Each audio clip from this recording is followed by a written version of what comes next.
Many people misunderstand what a retainer is as part of their representation agreement. The word retainer seems to throw some people, and really what a retainer is a deposit towards future work. Yeah, I get the same thing when people are calling the office and they're asking us, like, what is this retainer? What does that mean? Where's my money gonna sit? Why it's in this retainer? I tell people, like, sometimes the best way to imagine that the trust account that we hold that retainer in is it's almost like your own individual savings account at the law firm. You put money in, it stays in that account. Nobody touches it until it's earned.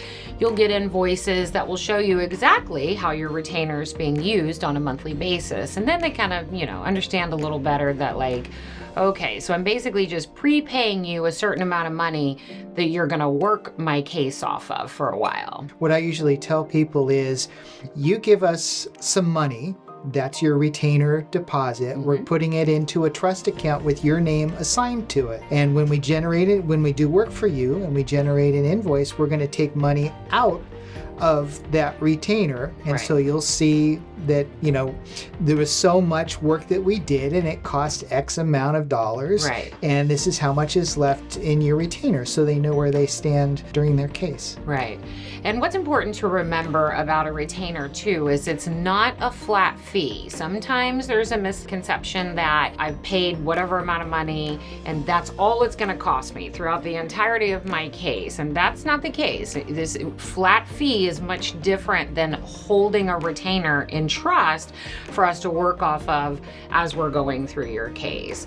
And understanding too that when that retainer drops lower to a certain amount of money, that's when you'll be contacted and we'll ask for a replenishment. So you'll bring that retainer back up to whatever the original retainer amount was. One of the interesting things that I think makes us different is we take the time to do things right the first time. Oftentimes that costs a little bit more, but what that saves them is money having to correct things that were done wrong in the first place. Absolutely. And so oftentimes they're a little curious why so much money was spent maybe at the beginning of their case. Yeah. We're doing a lot of documents, we're making sure all the I's are dotted and all the T's are crossed.